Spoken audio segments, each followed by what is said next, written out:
And we're back. Second game in 2019, hopefully not to be the last.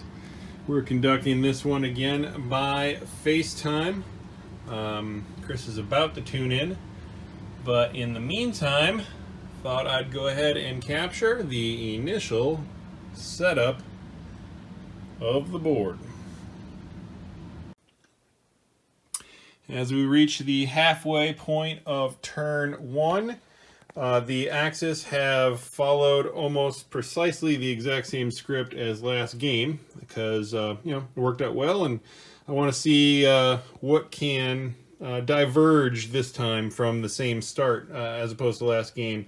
See what different moves Chris is going to make and what different moves I might make as well. But we're working from the same starting point, which means a J1 declaration of war with a Pearl Harbor swing to it. So consistently throughout these first three turns here, the dice have favored Chris and the Allies much more than last game. So for example, here we lost all but this one destroyer here in the Hawaiian Sea Zone.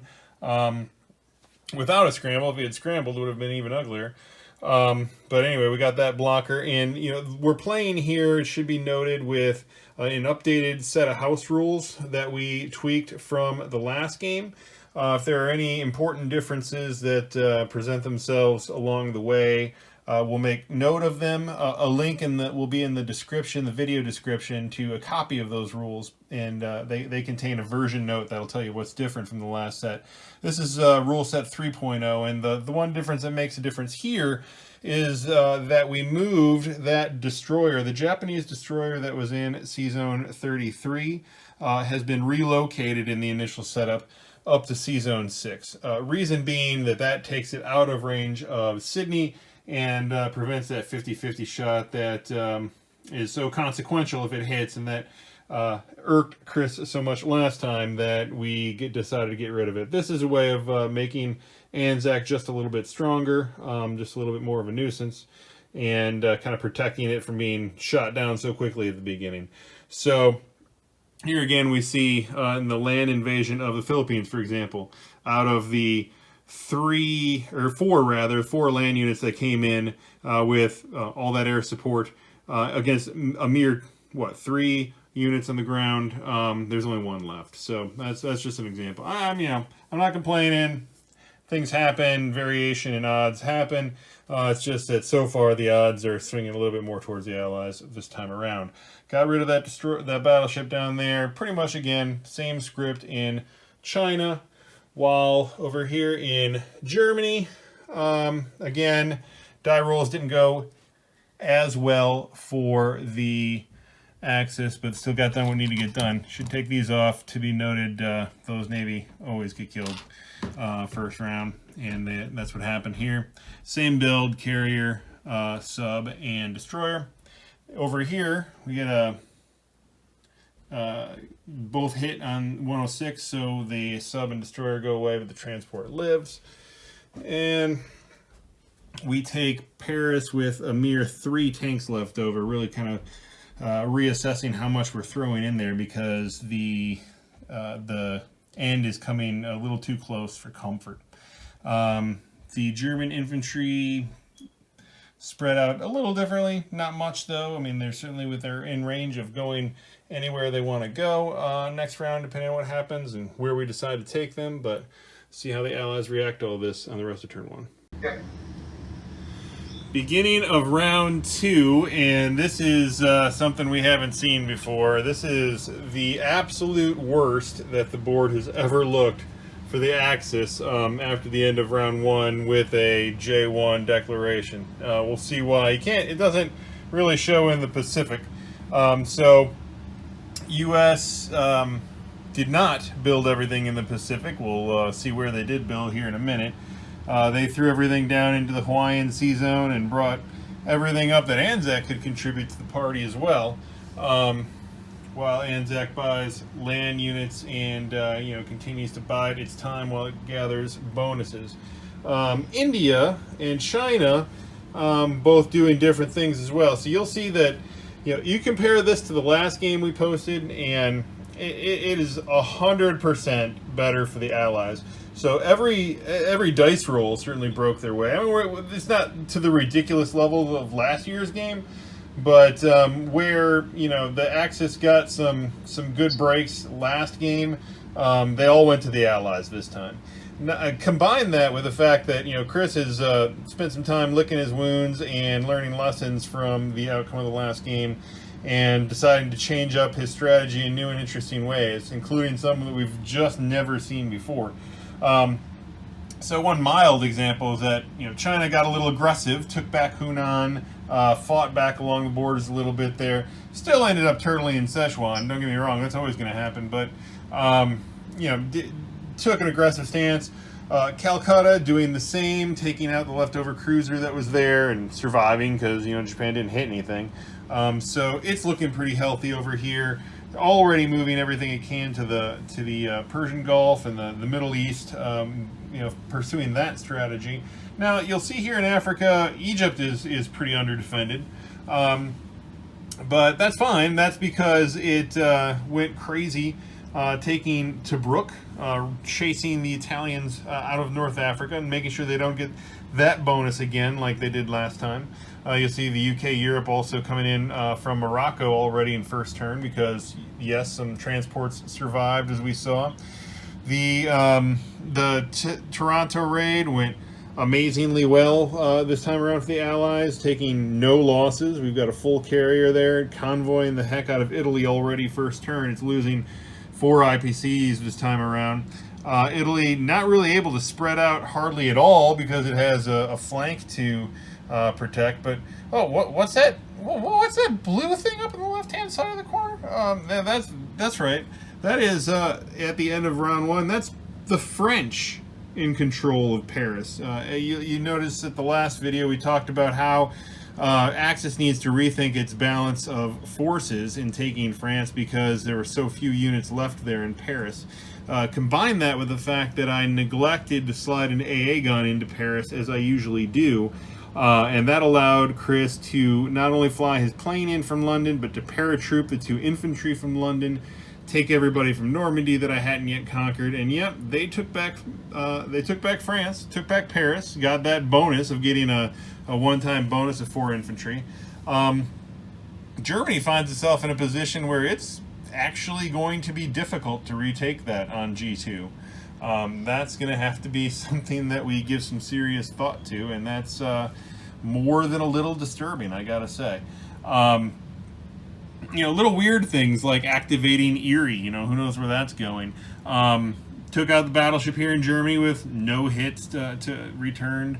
We've got a whole naval economy going on here in the Atlantic because both of the British transports survived, and this time around we have a KGF strategy instead of a KJF, having built all of its navy, another bomber.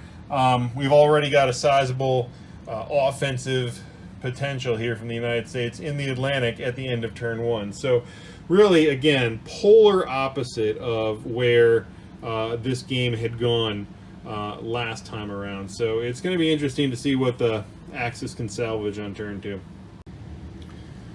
Now halfway through turn 2, and we continue to do things unconventionally here. It's always fun to change it up. And we'll see that Japan, to begin with, has examined the opportunities presented to it by the Allies' first move and has elected to do something we have really never done before, really in keeping with the way that this game has been going, which is to orient itself here in the mid-Pacific, mid-South Pacific, and actually invade the Australian mainland, which I don't know, we may have done it in the past, but I certainly don't remember. I don't remember it ever working out well, so hopefully it does this time. That are Japanese boots on the ground there in Australia with some Navy arrayed thusly. We'll talk about the thoughts behind it at the end of the game and whether or not it was a good idea, but here's what we're looking at this point. We've kind of continued the march through Asia, haven't given up on Asia, kind of cleared out some of the aggression that was left over from China. China acted acted aggressively last time. We took out those guys who were left in Hunan, and we've built facilities here. There's an airstrip in Kwangsi, factory in Vietnam, so you know, we're certainly continuing that push, just not focusing all the Navy that way. Got rid of this destroyer here so it wasn't a nuisance. And that's where Japan and the Pacific stands. In Europe, Germany did what it had to do, unfortunately, which is pull back all of its tanks in order to take Paris back again. And started a war with Russia. Decided to declare that attack, took all these border territories that Russia had left empty, and Russia has, of course, taken them back. We see a consolidation, the stack of German infantry here starting in Romania, while Russia reacts with an equal and opposite, maybe, it's certainly probably more than equal, stack of offensive capability way up here in Novgorod, and started to eat back all the land that Germany has taken. Germany buying 4 subs and a transport, in addition to the rest all infantry, not giving up on the Atlantic there and its offensive potential. And transport going down here this time. So what will the Allies do in this unconventional game here in the rest of turn 2? Now at the beginning of turn 3, the unpredictability continues. So the U.S. had that combined fleet with the Anzac there in Hawaii. Had a number of different options to do with it, but instead turned tail and ran. Took the whole combined multinational fleet back to San Francisco, planes included. So we've got 3 guys left there in Hawaii. They got Wake back, so you know that's good. Got his bonus back. But really, Anzac has left itself to its own home people here in Sydney to fend for themselves against the Japanese, with everybody that could leaving, both from the Hawaiian Sea Zone. Even this destroyer is getting out of town to fight another day. So what explains that? We'll see. We'll see what strategy he's got in mind. Obviously, U.S. still committed to a Germany first strategy, not yet building a single thing in the Pacific. So he's committed to that one for sure. Each of these Japanese naval components here spent a while divvying those up in a way that would have given them the advantage in any combined attack by the U.S. and Anzac fleet. Not to say that they all would have survived, but it gives them the best odds of maintaining a canal here, a channel down straight to Sydney to get everything down there that needs to be there. So I think Chris saw that and decided to save his forces for another day. Really, it's the combination, it's a particular combination of how these U.S. and Anzac pieces were aligned in Hawaii that really made it possible for me to shoot down here at all. And it's just those circumstances that I ended up taking opportunity for, taking advantage of, and otherwise, you know, attacking Sydney is really kind of hard to do. The Calcuttans kind of following the script mostly. We've got help for the Chinese right there, building up in Calcutta, but otherwise UK pushing forward with its Middle Earth strategy, factory and everything else. Now again, the bonuses for controlling all of the Middle East had tempted me to take Cairo by basically vacating that, but Italy not really in a position to do that. Although you'll see that all of North Africa now belongs to the Allies, so that's helpful for them, gearing towards that Africa victory token in the House rules. France remaining the most effective nation on the board. The one piece I didn't take into account when building that German transport down there, of course, was the French plane in Normandy, which I never did get around to killing, so it still lives and has taken out the transport as well. Over here we see, again, KGF strategy, but a timid one, taking baby steps towards Europe, still hanging out here in Sea Zone 102, but certainly ready to pounce, see how the Axis prepare for that on turn 3. Now halfway through turn 3, Japan has done its deed down here in the South Pacific, and that would be the conquest of Sydney Boy, that looks pretty. That's first time we've seen that in forever. Able to already start pulling back some of that Navy that didn't end up having to be involved in a sea battle. So we've got those positioned. We even were able to swing a carrier over here and some planes from China, get rid of that pesky Anzac destroyer that was hanging out down there trying to get away. And Japan has chosen to build a crap ton of transports, setting it up for the next turn. Under our house rules, that's a victory token for Japan, and a tech roll, so that was super subs that Japan got. Not too shabby since it has some on the board, although it's going to be a while till Chris gives me a chance to kill anything with my subs. In the meantime, on the European side of the board, Germany looking, you know, slightly more respectable than it did last turn at least. Taking that huge stack in Romania, consolidating them down here in Bessarabia, kind of moving south while his main force is doing its worst up at the north. You see him marching forward down the Nordic peninsula there, chasing everybody back to Norway. Got rid of that sub up there and placed my whole nut of subs down here in the London sea zone, since the Americans are inching forward and are out of range of getting them and don't have a destroyer in place that can actually hit those subs. So we'll get one round of convoy out of that, see what happens with that. But you know, Germans mostly holding the line. Obviously the Russians able to take back some of these edge territories and push into Poland a little bit there, but see that their main thrusts are up there in Novgorod, as well as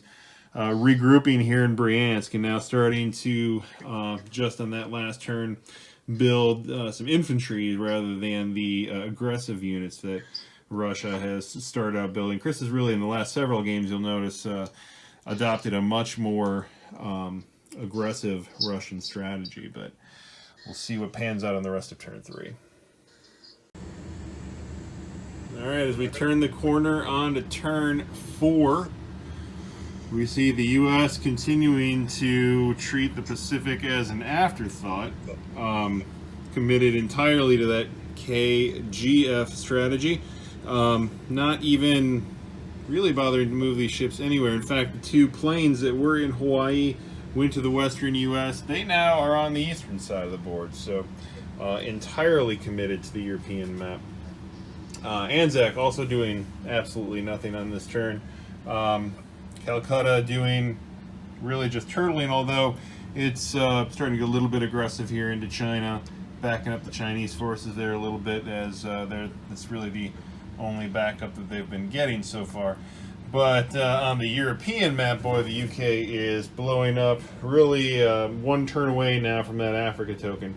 Italy, in a kind of last-ditch maneuver, with all its land forces in Africa here holed up in Sudan, was looking for any way to delay getting that Africa token. What it did was launch everything it could down here to what was built up in the Congo.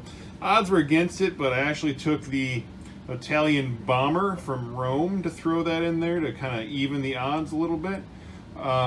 Didn't work, obviously, because you don't see any Italians left on the board. But you'll see up here on the European side, Europe proper, everything from the US and UK is piling up. That's actually Gibraltar, not Spain. We've just run out of room there in Gibraltar. Italy now buying all infantry and defensive units, so that bomber was really not going to be very handy anyway. So stalling the Africa victory token for one turn seemed to be its last best use.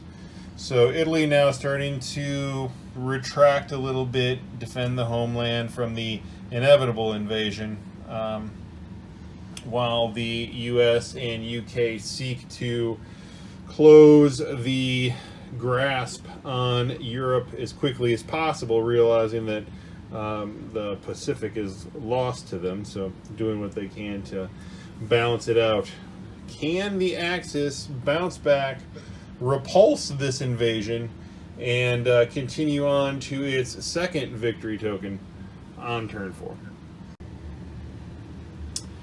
Now halfway through turn 4, Japan has moved on from Australia, opting to split its forces in half. A move I spent a whole lot of time contemplating because the odds really were a push, and made a last-minute audible to actually make the move, and I'm glad I did. It worked out well this time around. It should be noted that on balance, the Axis have not had great dice rolls at all. Luck is kind of favoring the Allies so far, but not to such an extreme tilt that it's been an issue. Here, though, luck favored the Japanese, and we got a foothold in the Hawaiians that provided 6 victory cities, which is, in our house rules, another victory token. Technology for Japan this time around was jet power, which increases attack value of the planes. So now I've got both jet power and super subs for Japan, which, given their proclivities, is fairly useful. So now I got a little base here in Hawaii where I've got a portion of the Navy built up over there to menace the Americans, while at the same time the rest have pulled to the west and completely leaving Anzac behind. Maybe one of these days I'll get the rest of those IPCs, but it's hardly the highest priority for Japan at this point. So with the number of transports I already had in the water, taking the Money Islands was no problem. Managed to get enough into Malaya to take those as well. Pushing back out Shan, Yunnan. That Chinese stack is still there, and I'm not above admitting that I've got a China problem right now, but I'm gonna venture for Japanese purposes that they are, I don't want to say contained, but they're at least a controllable problem so far at this point. Now the Russians are coming in behind them as well, and there's a great number of dudes there, so that battle is not over. That's 16 guys, so we'll see what happens with them. But Japan's in a pretty healthy position right now, collecting with all of its bonuses that it's now finally getting, something in the 70s, so that's good. But it's got a whole board to do all by itself over here, so see what happens. On the Europe side of the board, first half of the turn, the Germans pushed out a little bit, one guy to Ukraine, one guy to Western Ukraine, just to gobble up some money, and then pulling back that stack, kind of consolidating their forces a little bit more contiguously here, and requiring those stacks to move a bit northward. Chris's stack thus moved to the south, so we continue the whole yin and yang pattern. The march through the Nordic Peninsula has completed. We've got Russians up there that are not going to get uprooted anytime soon, so see what happens with that. Now the Axis both relying on blockers here to deal with that sea zone in 91, but that, as we know, is only a temporary speed bump, and we'll see just which one of those bumps the U.S. wants to roll over here in the rest of turn 4. As we reach the beginning of turn 5, notable for the fact that the U.S. has built something in the Pacific for the first time. I mean, not a heck of a lot, but it's a second battleship, so that's something. And some submarines, so starting to realize that, hey, wait a minute, I probably ought to put some boats in the water. China, on the other hand, stopped its eastward advance and shot south. That big stack is still there. Lost a couple, built a couple, but it's sitting down in Yunnan, about ready to do its worst.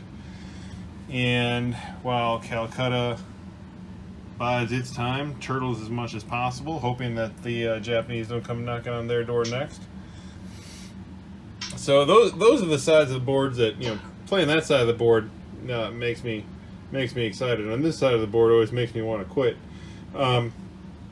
So Italy does one thing. So for one thing, the Allies, kind of reading the pace of the game, elected to do something not unprecedented, but certainly rare. in our games, which is to do a neutrals crush, and certainly, you know, expertly positioned to get that done. It started with Venezuela and Spain, so now the Americans own Spain, and the UK are reinforcing it. UK also taking advantage of its position down here in Middle Earth to punch through Turkey, relying pretty heavily on air power, and it's only one tank left. And Italy, you know, humbled as it is, made merely one attack move, and that was to take a transport with a tank and a guy into Turkey to take that tank out. Turned out to be a little too conservative of a move. I mean, I elected not to send my one remaining plane in there, and probably should have, because, boy, they lost. And then not only lost, but the tank is still there. And to add insult to injury, the most effective country in the game by far, per capita anyway, France, sent its plane to take out the transport and reinforce Turkey, just to add insult to injury. So the European Axis now have allies on their continent with more position to storm in. How can they weather that invasion on the rest here of turn 5? Halfway through turn 5, Japan has just completed its move. So we didn't launch against the American fleet here because the odds did not favor it. We did, however, consolidate with the subs from Japan. While we're biding our time, we made the most of it by taking back Wake Island. Cuts into a bonus of his. It's not a big one, but you know, every little bit counts, and we want to make the most use of our pieces that we can. Out of the other 2 transports that were in the area, they're tooling it down here in the Samoan Sea Zone for you know, reasons yet to be determined. In the meantime, all of the Japanese fleet here has shot westward, and while the odds barely favored, and I think I ran them wrong, so I'm pretty sure that the odds were actually tilted us slightly against a Calcutta invasion. So rather than exhausting my entire force that way, what I did was, as you see, secure all the land units here in range that I could, and then throw everything that could reach Yunnan into it. So that Chinese stack that was gone, that is no longer a problem. That was tooling around. Now, the Chinese did their job by, you know, slowing me down and making me kill them, so that's annoying. And took out a few planes in the process. I also built a few planes in another airfield. So, you know, we've got a sizable force here, but, you know, they did their job by slowing me down and making me focus on them. Starting to build infantry now up here as well. The Russians are continuing to do their back and forth over here, and so it goes. On this side of the board, a little bit more of the same with Germany and Russia. Germany sticking some blockers out to prevent the Russians from gaining too much ground. Russians taking it back. So, you know, at one point there were German flags there. Now there are Russians. Germany's starting to feel the pressure of a 2-front war, of course, having to move stacks down here to prevent Russia from advancing, while at the same time now starting to move stacks towards Paris to absorb a American invasion. That's also annoying, and at some point is going to tax Germany's resources. How long will they last, and what pressure will the U.S. put on the rest of turn 5? By the beginning of turn 6, we see some Axis momentum definitely slowing, and in some cases retracting. So the U.S. has continued to, slowly add up to what it's got here in the Pacific to match what the Japanese are throwing at it.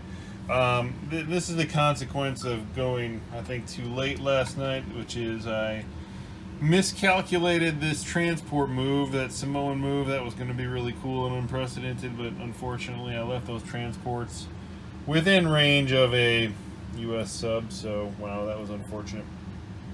In the Southeast Asian region, the Indians and all of the British here in Persia have consolidated now with all of that Air Force ready and waiting to repel the Japanese invasion, which of course is going to set back their plans a bit,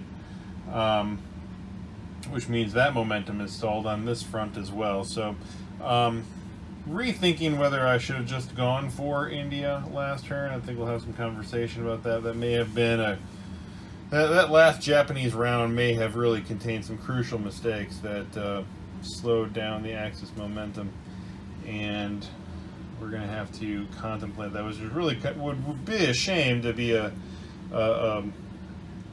capper on an otherwise fantastic game for Japan. On the European board, the Allied pincer. What's that, Chris? Nothing. Okay. The Allied pincer is tightening ever tighter on Europe itself. We see now that having already conquered Africa, taken the Africa victory token, now the only land units left on Africa are the French, which is interesting. But you know, the way that this game has been going, the French have been by far the most powerful units on the board. So you know, it's fitting, I think, for these circumstances. Chris's French commando insertion into Paris has been dubbed Frambo, and aptly so far this game. The Allies continuing to pile up, factory in Spain, nobody saw that one coming, and continuing to consolidate power there so that once that stack rolls out, it will be well nigh invincible. Italy with the inevitable convoys, collected 9 IPCs, so you can already hear the death rattle coming out of Rome. The question is, will the Axis together be able to maintain enough momentum to push forward over that hump here in turn 6?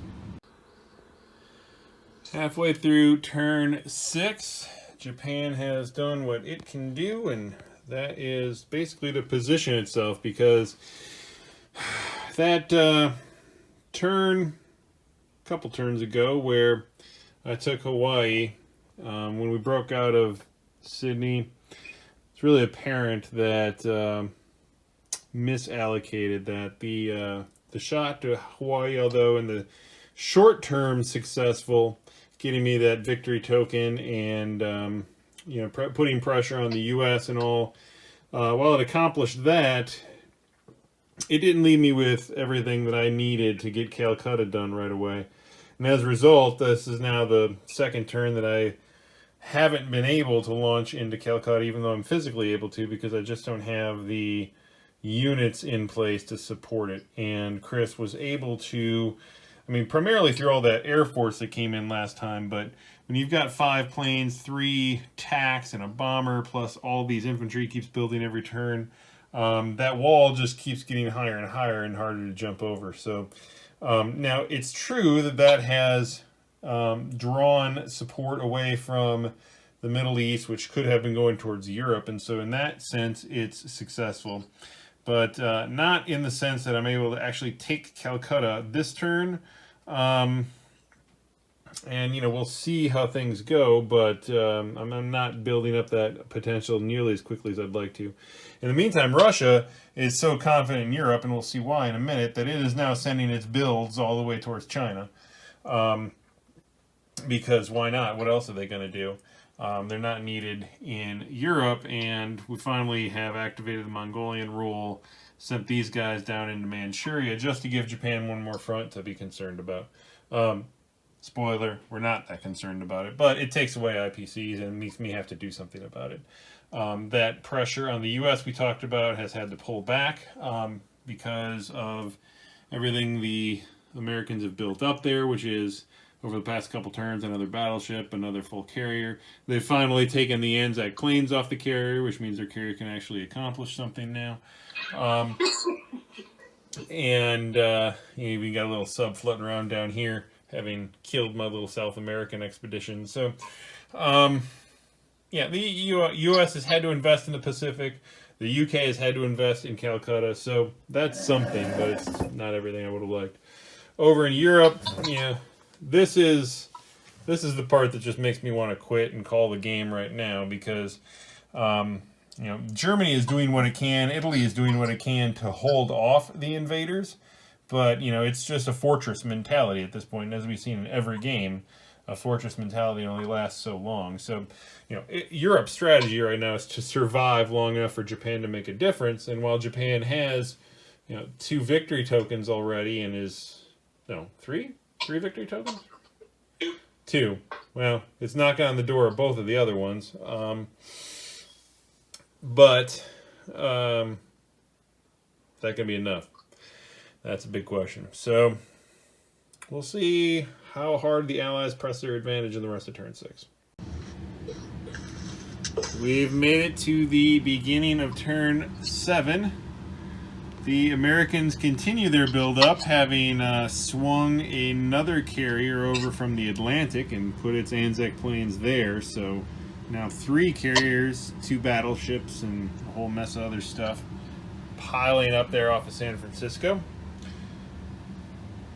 No attacks yet, though, in the Pacific. On the Asian side, the Indians have thrown all their planes at the naval fleet there in 39 and were successful in destroying them, but with only 3 planes left, a plane, a attack, and a strat bomber, instead of the 5 planes, 3 attacks that were there. So for what it's worth, that's exactly why I put those ships there. It's what I was hoping Chris would do, so I could thin those planes out, because that was really the only realistic way I was going to be able to do that. And as a result of having fewer planes, he's now strategically pulled back from Calcutta. Now, you know, how the rest of that plays out, whether that was a good move or bad move on my part, still obviously remains to be seen, but at least that's the strategy, and that was the thinking behind it. So now next turn I get to take Calcutta, whereas honestly if he hadn't done that I wouldn't have been able to next turn. Nevertheless, on this side of the Middle East, with his bonus production facility, Chris is taking full advantage of that by throwing military bases everywhere he can, building up in Iraq, in Turkey, in Persia. That's 3 per military base, 4 per minor factory with that tech bonus, and he's taking full advantage there. The Americans just continue their slow build-up and are content right now to just strat bomb the heck out of the Axis. So they've done that now in southern France and in northern Italy as well. Flames everywhere. The one in Normandy has been burning for a few turns. Same with Western Germany. Now, you may have noticed in the last video that Germany left Western Germany open, and that's just, you know, that was, again, an intentional choice, and one that is one of those tough choices you have to make when everybody's knocking down all 4 walls of your house at the same time. UK, you know, couldn't resist that. Got an easy 5 IPCs out of that. The Italians are positioned to retake it so that the Germans can have the option of building there again on the next turn. But nevertheless, you know, it's one more step in whittling down the Axis forces that are arrayed there in Europe. So Italy built up a few guys. That's all it's really able to do anymore after convoys have collected 10 IPCs this turn, which is to say not much. And the onslaught continues. What will the Axis be able to do with it on turn 7? Now halfway through turn 7, and the one bright light still shining in the Axis world here is Japan. See the Russians backed out of Manchuria, so we got that. Happy news of the turn is that we took Calcutta. Unfortunately, after the last game and the last revision of the house rules, in order to get that victory token, you need not only Calcutta, but West India as well. So Chris, having planned ahead for that and pulled all his guys out, still holds sizable advantage there in terms of land units. Yeah, but we've not overcommitted to Calcutta. We plan on that being perhaps reattacked, but have a decent force amassing here, having transported as many folks down as we can, built a few more air units, and have plenty of support in place to come back next turn, depending on what happens. We've got more subs going in the water here in Japan to anticipate the American presence over there. But that's where the good news for the Axis ends. Russia, so confident in its conquest of Germany that it's now sending stack after stack of infantry down here to reinforce Calcutta. That's never a good sign for the Axis. The entire Russian stack is now plunged forwards into Poland, so it's hard to even register the number of units that are on the board right now. Germany, yeah, you know, nice size stack of 30-something guys, but that is paired up against 16 tanks, 13 mech infantry, 15 regular infantry. I mean, these are absurd numbers, and once they come plunging into the heart of Germany, backed up by all this new air force that was supplemented again last turn, it's going to be a rough go, that's for sure. If Germany lasts another turn, it will be impressive, especially since we have the rest of turn 7 and all the bad news that the Allies can bring on it left to go.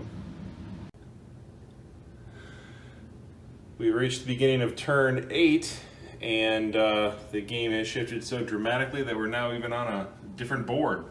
So, as mentioned at the outset, we're playing this by FaceTime, and I'm now in Texas with Chris, so we're playing the rest of the game on his board.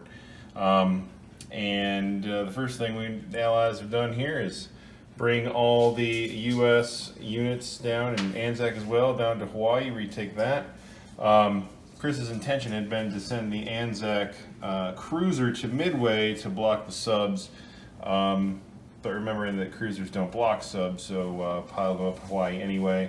Like we just discussed, I wouldn't be too worried. He's still got a massive fleet right there,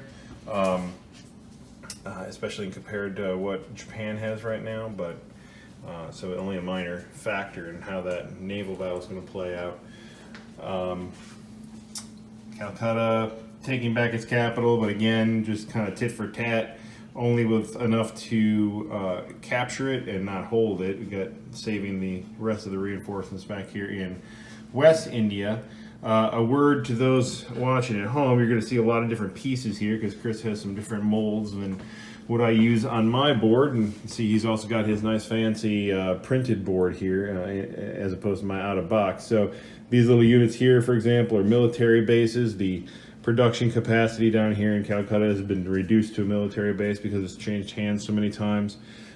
These little 3D printed guys are naval bases, and the hangar bays here are air bases where we use the green strips for air strips under our house rules, which are a modified minor version of air bases. So you're going to see things that look a little bit different, but perform the same function as the board we've been videoing. On the European side of the board, the dam is finally broken over here.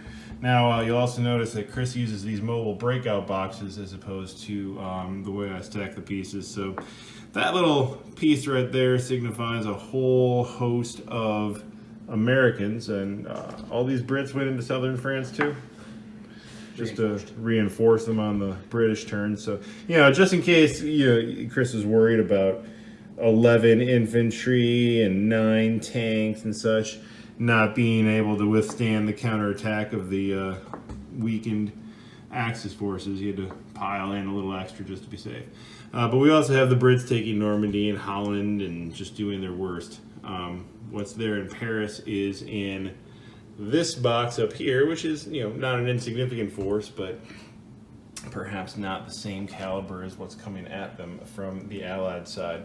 You'll see that the U.S. is now no longer building in the Atlantic. I think he probably built some guys here in his Spanish beachhead fortress, but otherwise all his money now is going into submarines in the Pacific, which gives Japan another front to finally have to worry about. Built some subs last turn, and now we're going to have to think even more about the naval battle. So let's see if Axis can hold out on the rest of turn 8. Well, halfway through turn 8, and there's a little life in the Axis left after all. So This Hawaiian naval battle went well for the Japanese, a little bit better than the odds would have predicted. Not wildly so, but better. Japan rolled well in the first half of the battle, which really kind of tipped the balance.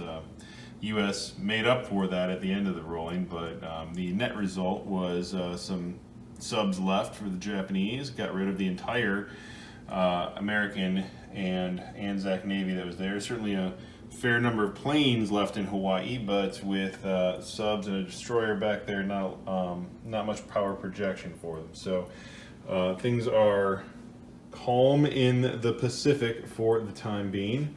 We've spread some subs around and bought a carrier, lest Japan end its turn without any capital ships and thus hand the Allies a free victory token, which we were not inclined to do. So as expected, we took back Calcutta, but I think with the amount of land units that walked and transported in, we ought to be able to hold that from a counterattack, and we built an air base in Ceylon to kind of reinforce that navy as well. So hopefully that goes well, but we've got a lot of Russians knocking on our door, of course, because there were more tanks built down in Volgograd. All the Russian infantry that were there are all marching their way down into southern China to bring yet another front to that war. On the European side, you don't see Russians in Berlin. That's because the Germans were able to pull back everything that possibly could land there. That includes all the air units that were based in Rome.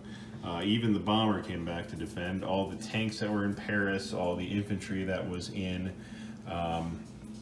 Western, anywhere else that could get there, reinforced. And that, the odds tell us, meant that it would have been able to repulse a Russian invasion. So Russia holding its time, biding its time, not yet plunging into Berlin, but content to gobble up southern Europe in the meantime while it bides its time. Parked all the planes there that could get there, and building up its own little force on the border there. You may have seen this at the end of the last term, but the Italians really boffed the defense of southern Europe. Odds were in their favor. They still managed to lose it and have 3 UK tanks left over. Now there's Russians in there too, just everything pouring forth from Turkey. So we'll see just how much more they can take from the Axis and the rest of turn 8. Beginning of turn 9, and the chaos continues. You see America spending even more money in the Pacific this time around after having consolidated some stuff down in Hawaii. Pacific otherwise uneventful. You may have expected a British push back into Calcutta, but that was not to be. They were deterred and instead pulled back to the defensible location of Persia. And Chris is definitely taking the protection of Middle-earth seriously, now having pulled back every single unit that was in Turkey and in Greece. Even the Anzac folks are coming in for the party. And building 3 additional planes in Persia for... Four additional planes. Oh, right, because of max production. All 4 of those planes went into Persia. So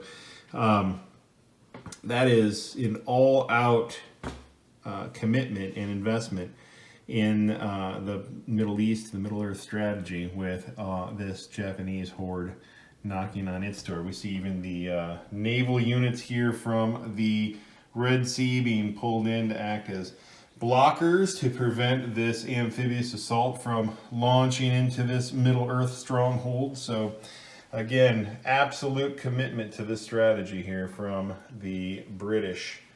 In Europe, well, it's hard to tell with the blow-up boxes, but northern Italy there is now held by the Americans, to the surprise of no one, and these are the folks that are all in there. Quite a few units knocking on Italy's door. Italy bought some units for its last stand, and perhaps in its last heroic act got rid of the British transport that had transported even the units from Malta back into the Middle Earth. Not to leave any stone unturned over there. The Germans are still holding their own, and they'll get a chance to fight back here on the next turn. These again are the current status of the stacks there in Germany and in Poland. The Russians and Germans facing off against each other. U.S. returning to a shuck after taking a turn pause on that. We even see some naval units here piling up in the Panama Canal. Wonder why. If you didn't catch it in the last video, let's make sure to point out that Japan now has Argentina, having slid that transport over from Sydney last turn, to activate South America and generally make a nuisance of themselves down there and give America another front to worry about other than Europe. But will it be enough to keep Germany alive here on the rest of turn 9? Halfway through turn 9, Japan continues to be the only shining light in the Axis world. Building up a little bit of Navy, but mostly ground units to prevent these Russians and Chinese and other Russians from getting too far into China. Got a little bit of a build-up going on here. Not quite as many as are coming, but we're getting there. Supported by air units, of course.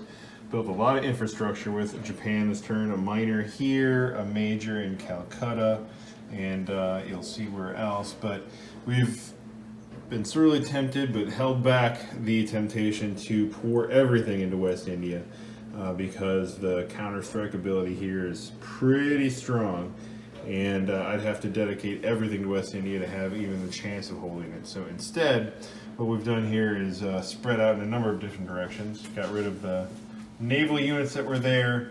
We activated Saudi Arabia, activated Mozambique, and also took French Madagascar. A move we've learned in the past is effective for neutering the Africa token, because that's about the hardest African territory for the Allies to liberate. So at the moment here, this is deceptive based on the strength of relative positions, but right now the Allies actually have no tokens because the Africa one was taken away. The Liberate Paris one was taken away, as we'll see. And right now the Axis actually have 3 tokens for controlling India, for having 6 victory cities, and for controlling Sydney. So, but for those surface warships that the U.S. has in the Pacific, the Axis would have won the game. That said, although the tokens may not reflect it, Allies may well be taking some tokens here pretty soon. They're obviously going to take back Paris. There was Germany had enough to just jut out a little bit and repulse some of the not as well fortified positions that the UK had. So got them out of Holland, got them out of Paris. There's still a big stack in southern. There's a even bigger stack there in northern Italy, who is going to be knocking on the doors of Rome here pretty soon. The Russians, in a disturbingly historical move, have occupied all of Eastern Europe. And under the house rules, and really even under the out-of-box rules, as I understand it, get a bonus right now of 3 for each one of these Axis or pro-Axis territories that they control in Europe. We're going to have to nerf that, I think, in future games, because Russia's just getting an absurd amount of money, just shy of what Japan's getting, and they own half the world at this point. American Navy is thinning out a little bit. We've taken out all the UK transports as well, but of course there's that shuck situation going on over here, the Navy hanging out over here. So here's the other Japanese move here in South America. We've spread out. Honestly, there's only 3 territories here that are worth anything, but it looks cool with all those flags anyway, and they're spread out there. And yes, that's a Japanese military base in Argentina, just to make it that much more difficult for the Americans to root out the Japanese. We'll see which way they go in the rest of turn 9. At the beginning of turn 10, we have elected to suspend play of the game, put it that way. I am not at the point of conceding anything. Japan is collecting over 90 IPCs a turn. Of course, Russia is almost at that much just by itself because of all the European territories that it has. and Japan is still spreading. Let's be clear. It's going to take back West India. So in this last turn, the UK pulled back everything back to Persia, which means on the next turn, Japan is not only going to take West India, it's going to pop a transport over here, take Eastern Persia, which is going to allow it on the next turn to not only land planes in West India, but also to activate Afghanistan. Get those 4 infantry right there. Continue to reinforce. It's going to spend its 90 IPCs building infantry everywhere. 5 infantry in India, probably some tanks down here in Malaya, but infantry here, infantry up there. So I mean, I've never been worried about these guys getting any farther than where they are, because they'll be stopped eventually. Honestly, even with these 3 stacks, the 2 Russian stacks and the Chinese one, I'm not overly concerned about them actually taking the critical territories. With the rate at which I can generate infantry over here, and cheaply, supported by the number of planes that are in play, once they get into a kill zone, they're going to be killed. I don't care how big those stacks are. They're going to get taken out.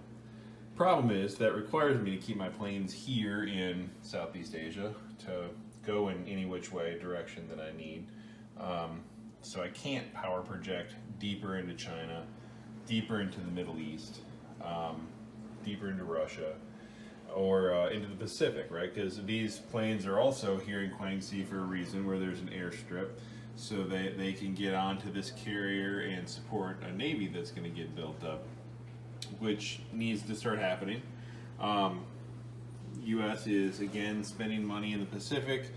There are all these guys here. They're now supported by transports. 3 transports there, 3 more coming with another carrier group coming back down this way.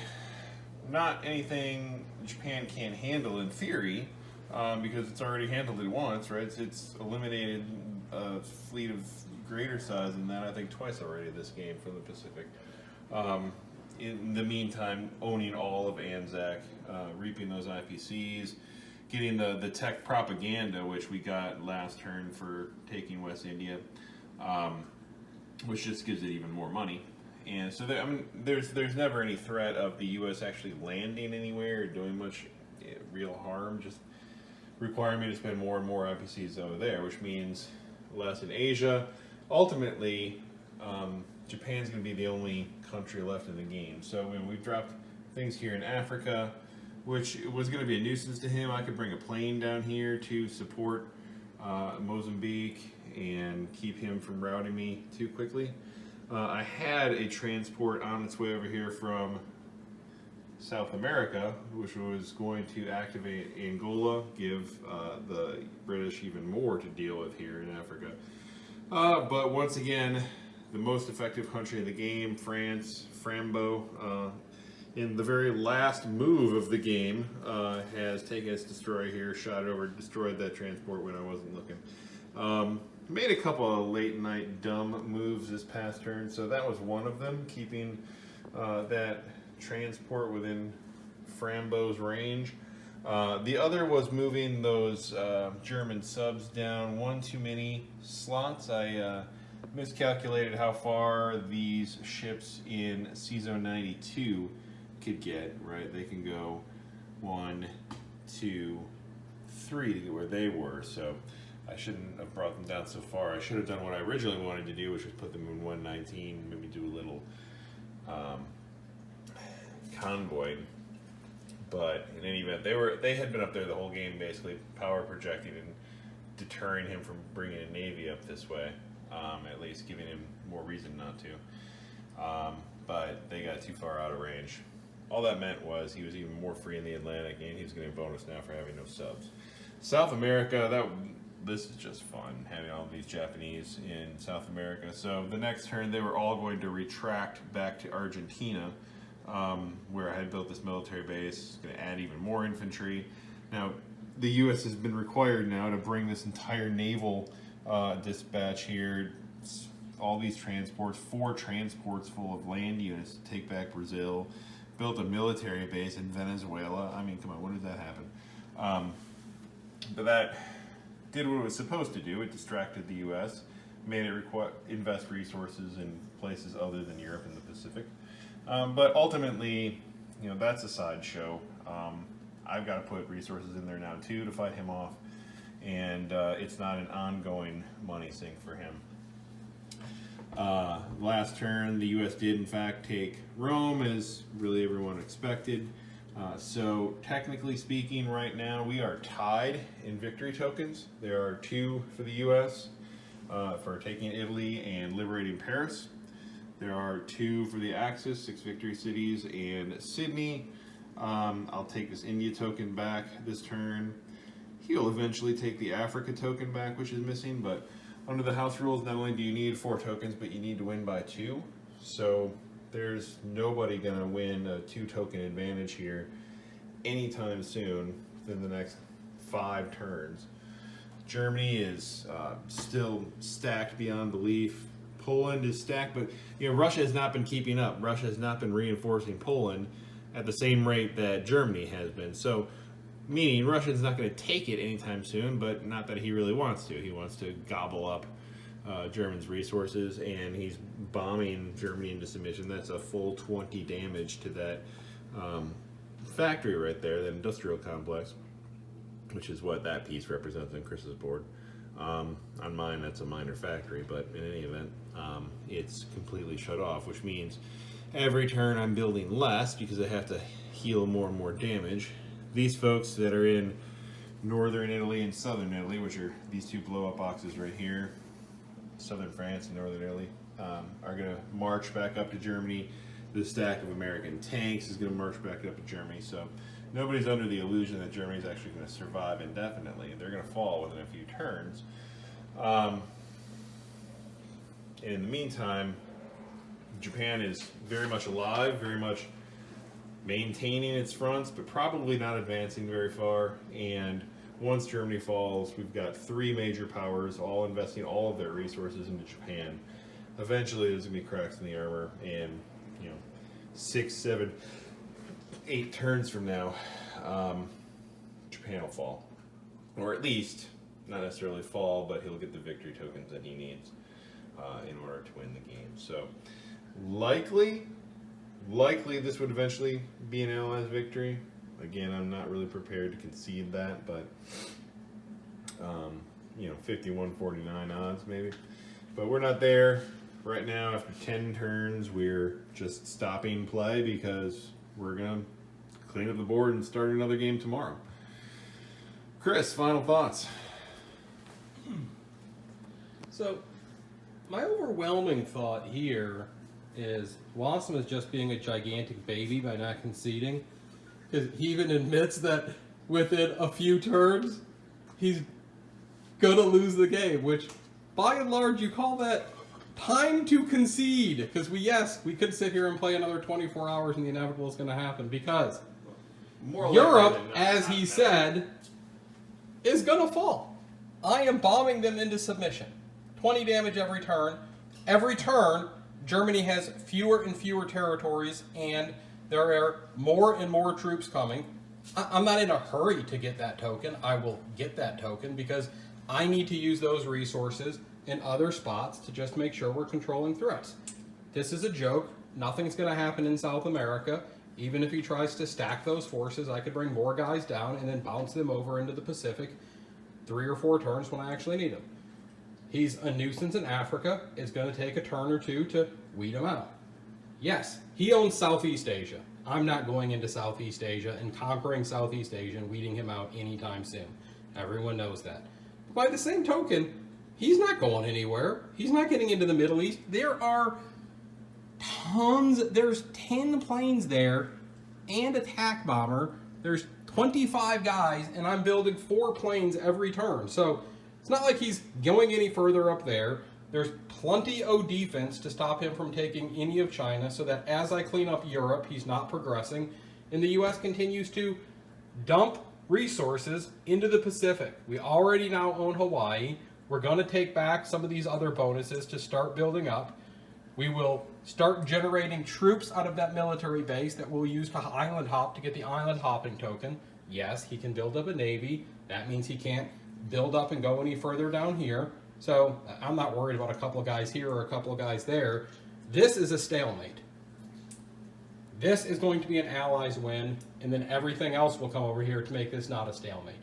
They call that an inevitable victory for the Allies.